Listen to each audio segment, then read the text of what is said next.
नमस्कार विद्यार्थी मित्रांनो, आजच्या व्हिडिओमध्ये आपण relative lowering of vapour pressure म्हणजेच RLVP जे आहे त्याच्यावरचे न्यूमेरिकल सॉल्व्ह करणार आहोत.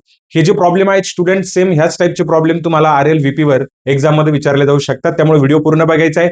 चॅनलवर नवीन असाल तर चॅनलला सबस्क्राईब करायला विसरू नका. चला बघूया पहिला प्रॉब्लेम आपल्याला काय दिलेला आहे बघा. 3 moles of A and 2 moles of B mixed to give ideal solution. Vapor pressure of A and B are 60 mm and 80 mm respectively at 300 Kelvin. What will be vapor pressure of solution at 300 Kelvin? बघा student, याला solve कसं करायचं आपल्याला जो data दिलेला आहे तो data अगोदर आपल्याला समजून घ्यायचा आहे. आपल्याला दोन कंपोनेंट दिलेले आहेत, त्यांचे मोल्स दिलेले आहेत आपल्याला. ठीक आहे, 3 and 2. म्हणजे ए चे मोल्स दिलेले 3 आणि बी चे मोल्स किती दिलेले आहेत आपल्याला 2 दिलेले आहेत. टेम्परेचर कॉन्स्टंटच आहे, कारण की आपण वेपर प्रेशरची स्टडी करतो त्यावेळेस टेम्परेचर काय पाहिजे, कॉन्स्टंट पाहिजे. तर जो डेटा आपल्याला दिलेला बेटा तो अगोदर लिहून घेऊ आपण. नंबर ऑफ मोल्स ऑफ ए आपल्याला किती दिलेला आहे 3. ओके, आणि नंबर ऑफ मोल्स ऑफ बी आपल्याला किती दिलेला आहे 2 दिलेला आहे. बरोबर की नाही? म्हणजे याच्यावरनं त्यानंतर अजून जो डेटा आहे तो पूर्णच लिहून घेऊ आपण. आपल्याला प्युअर वेपर प्रेशर जे आहे याचं ते किती दिलेलं आहे बेटा 60 दिलेलं आहे. आणि पी नॉट बी जे आहे ते आपल्याला किती दिलेलं आहे बेटा 80 दिलेलं आहे, 80 mm. बरोबर की नाही? ठीक आहे, आपण लिहू शकतो 80 mm आणि 60 mm.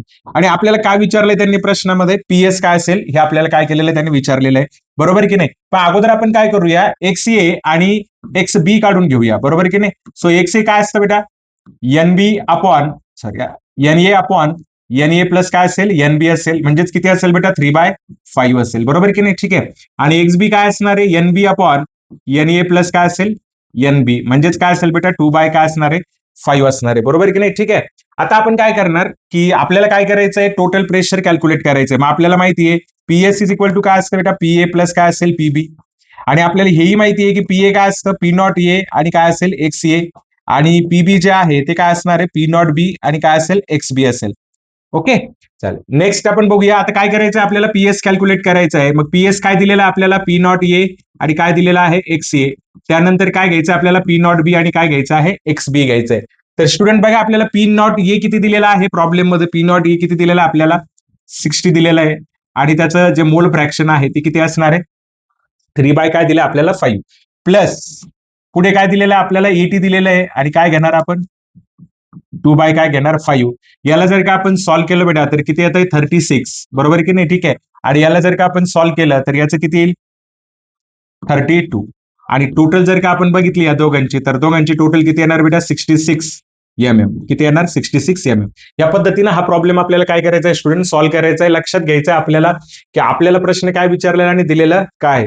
ठीक आहे. आणि दोन्ही याच्यामध्ये आपण रूल्स लॉस काय केलाय फॉलो केलाय. इथं आपण रॉल्सचा जो फर्स्ट लॉ आहे तो आपण युज केलाय आणि इथं सेकंड जे स्टेटमेंट आहे त्याचं ते आपण काय केलेलं आहे युज केलेलं आहे. ठीक आहे स्टुडंट, चला नेक्स्ट प्रॉब्लेम बघूया आपण. नेक्स्ट प्रॉब्लेम मध्ये आपल्याला काय दिलेलं आहे बघा, vapour pressure of an ideal solution. Okay, ideal सोल्युशनचा वेपर प्रेशर दिलेला आहे बेटा आपल्याला. किती दिलेला आहे आयडियल सोल्युशनचा वेपर प्रेशर 600 काय दिलेलं आहे एम दिलेलं आहे. बरोबर की नाही? ठीक आहे. त्याच्यानंतर त्याच्यामध्ये दोन कंपोनेंट दिलेले आहेत पी आणि Q component. Mole fraction and vapour pressure of component is 0.4 and okay. म्हणजे आपल्याला जो कंपोनेंट दिलेला आहे ना vapour pressure of component okay पीचं दिलेलं आहे आपल्याला. कोणाचं दिलेलं आहे पीचं दिलेलं आहे. मग काय करायचं आपल्याला मोल फ्रॅक्शन दिलेलं आहे पीचं. किती दिलेलं आहे मोल फ्रॅक्शन पीचं आपल्याला 0.4. आणि त्याच्यानंतर आपल्याला काय दिलेलं आहे त्यांनी वेपर प्रेशर पण दिलेलं आहे. बरोबर की नाही? किती दिलेलं आहे 240 mm. आणि काय विचारलंय त्यांनी आपल्याला what is the vapour pressure of component Q. म्हणजे आपल्याला काय विचारलंय त्यांनी, काय विचारलंय बेटा पी नॉट क्यू काय केलेलं आहे त्यांनी आपल्याला विचारलेलं आहे. बरोबर आहे की नाही? तुम्हाला आठवत असेल स्टुडंट आपण एक फॉर्म्युला बघितला होता ज्यावेळेस मी RLVP आपण स्टडी केलं होतं आयडियल सोल्युशन साठी. काय बघितलं होतं आपण पीएस इज इक्वल टू काय बघितलं होतं पी नॉट बी प्लस काय घेतलं होतं x A P not a minus काय घेतलं होतं आपण पी नॉट बी. आठवतंय का असं? ठीक आहे. आता आपण काय करू ना पी नॉट बी ला पी क्यू कन्सिडर करू. मग काय लिहिणार इथं आपण पी नॉट क्यू प्लस काय घेणार बेटा आपण एक्स पी. बरोबर की नाही? आणि इथं काय घेणार पी नॉट पी मायनस काय घेणार पी नॉट काय घेऊ आपण क्यू घेऊ. आता टोटल आपल्याला किती दिलेलं आहे बेटा पीएस किती दिलेलं आहे 600. बरोबर की नाही? पी क्यू आपल्याला कॅल्क्युलेट करायचं आहे प्लस एक्सपी आपल्याला किती दिलेलं आहे 0.4 दिलेलं आहे. ठीक आहे. त्याच्यानंतर आपल्याला किती दिलेलं आहे 240 आणि मायनस काय घेणार बेटा आपण पी नॉट काय घेणार क्यू घेणार. बरोबर की नाही? ठीक आहे, चालेल. याला सिम्प्लिफाय करूया आपण.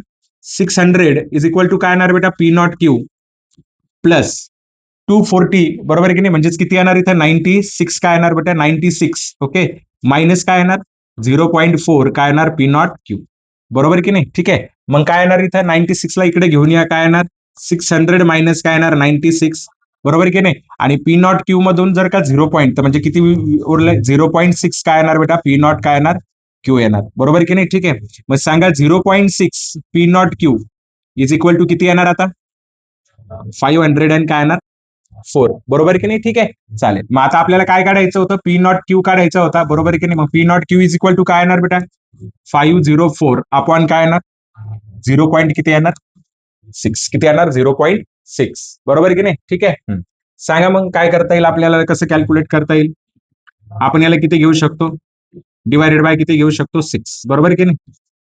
So P nought Q is equal to काय येणार 6 7 42 6 8 48, बरोबर की नाही. 6 चौक 24 म्हणजे 840 एम येणार, किती येणार बेटा 840 एम त्याचं काय असेल आन्सर असेल. या पद्धतीने आपण काय करू शकतो याला कॅल्क्युलेट करू शकतो. ठीक आहे, आणि फार इझी असतात याची जर का आपण प्रॅक्टिस केली तर आपल्याला काहीच अडचण येणार नाही. सो नेक्स्ट प्रॉब्लेम काय बघा student, vapour pressure of pure water at 20 degree Celsius is 17 mm of H G. 20 degree Celsius temperature आपण वेपर प्रेशर बघताना कॉन्स्टंटच ठेवतो. आणि आपल्याला वेपर प्रेशर एक सोल्युशन आपण बनवलंय 90 gram water as a solvent म्हणून घेतलाय. सोल्यूट त्याच्यात किती ग्रॅम टाकला आपण 2 ग्रॅम आणि त्याचा मोलार मास किती आहे 40 आहे. ठीक आहे, पटपट आपण डेटा लिहून घेऊ. पी नॉट आपल्याला दिलेला आहे किती दिलेला आहे 17 mm, बरोबर की नाही. ठीक आहे, त्यानंतर डब्ल्यू बी आपल्याला दिलेला आहे 2 ग्रॅम. त्याच्यानंतर एम बी आपल्याला दिलेला आहे बेटा किती दिलेला आहे 40 ग्रॅम पर मोल, किती दिलेला आहे 40 ग्रॅम पर मोल. त्यानंतर आपल्याला डब्ल्यू ए पण दिलेला आहे, त्यांनी किती दिलेला आहे 90 ग्रॅम पर मोल, सॉरी 90 ग्रॅम दिलेला आहे. आणि एम ए जे आहे वॉटरचं मोलार मास जे आहे, वॉटरचं मोलार मास तुम्हाला माहिती पाहिजे नसेल तर पाणी पिऊ नका, बरोबर की नाही. आपल्याला कॅल्क्युलेट काय करायचं बेटा पीएस कॅल्क्युलेट करायचं. काय कॅल्क्युलेट करायचं पीएस, आपल्याकडे फॉर्म्युला असतो बेटा, काय फॉर्म्युला आहे आपल्याकडे, let us use that formula. Okay, what is the formula, delta P upon P naught is equal to W B into M A upon काय M B into W A, बरोबर की नाही. ठीक आहे, चालेल. मग आपल्याला काय दिलेलं आहे डेल्टा पी म्हणजे काय P not minus P S upon काय असेल पी नॉट.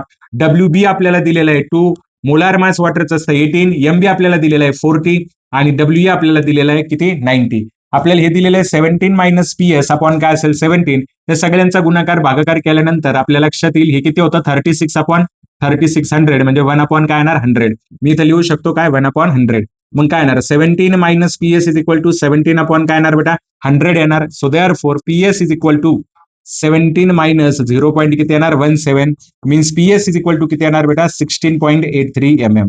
पीएस किती येणार बेटा 16. This is the lowering of vapour pressure. ही काय असणार आहे lowering of vapour pressure. So what will be our answer 16.83 म्हणजे पहिल्या त्याच्यापेक्षा कमीच होणार ना, बरोबर की नाही. ठीक आहे, so this will be our answer. हे आपलं काय असेल बेटा उत्तर असणार आहे. ठीक आहे, चालेल. आपण आता नेक्स्ट प्रॉब्लेम बघूया. त्याच्यामध्ये आपल्याला नेक्स्ट प्रॉब्लेम काय दिलेला आहे तो, ठीक आहे.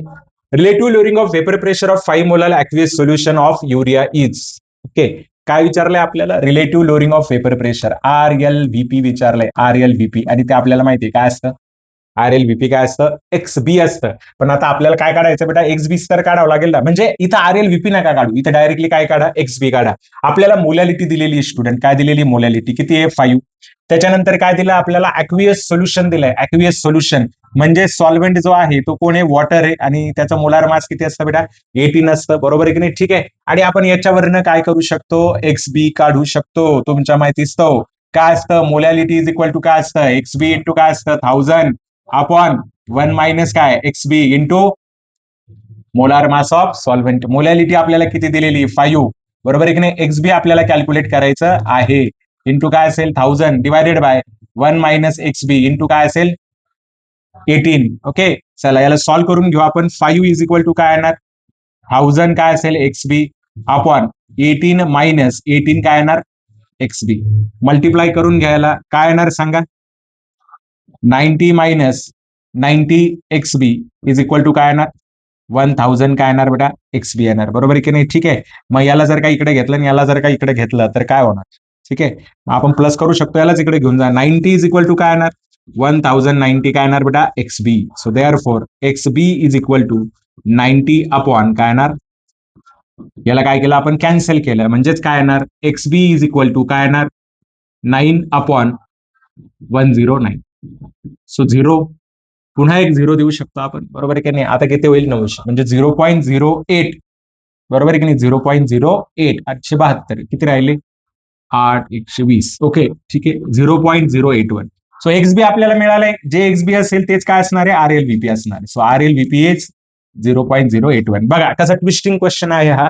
तुम्हाला विचारलंय RLVP, पण मी RLVP काढलंच नाही, मी एक्सबी काढलं. आणि रॉल्स लॉस मला सांगतो की जर non electrolyte non volatile solute जर असेल तर RLVP इज इक्वल टू काय असायला पाहिजे, त्याच्या मोल फ्रॅक्शन बरोबर असायला पाहिजे. चला शेवटचा एक प्रश्न आहे, स्टुडंट काय दिलेला आहे बघा.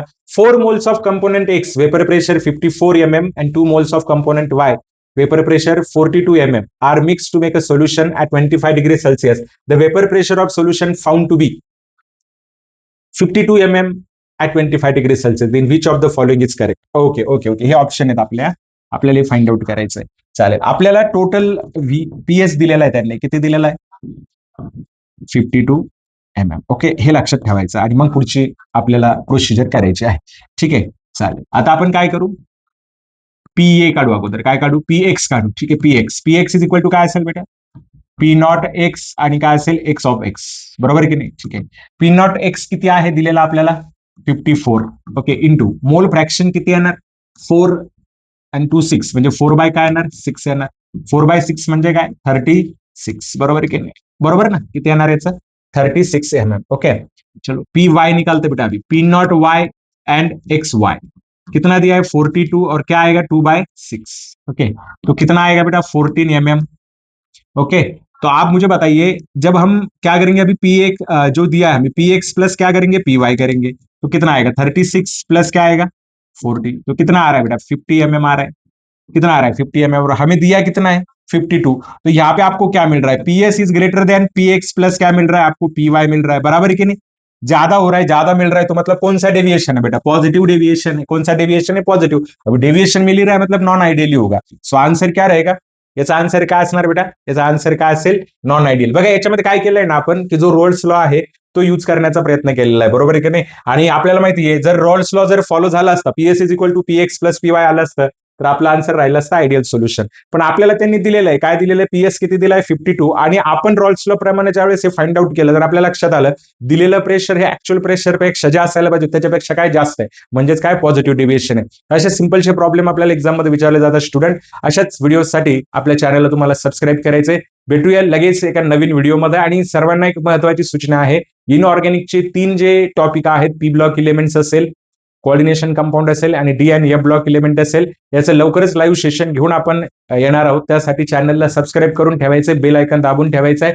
लवकरच आज उद्या 2 व्हिडिओमध्ये तुम्हाला त्याचं नोटिफिकेशन मिळून जाईल आणि आपण लाईव्ह सेशन काय करणार आहोत, सुरू करणार आहोत. फक्त या 3 टॉपिकसाठी जे विद्यार्थी सीईटी 2026 देणार असतील त्यांच्यासाठी, आणि जे विद्यार्थी 2027 मध्ये देणार आहेत त्यांच्यासाठी सुद्धा हा इम्पॉर्टंट टॉपिक असेल. नक्कीच तुमच्या हा फायद्याचा असेल. इनऑर्गॅनिक केमिस्ट्रीकडे बऱ्याच वेळा आपलं दुर्लक्ष होतं, तर ते होणार नाही. भेटूया स्टुडंट नेक्स्ट व्हिडिओमध्ये. बाय.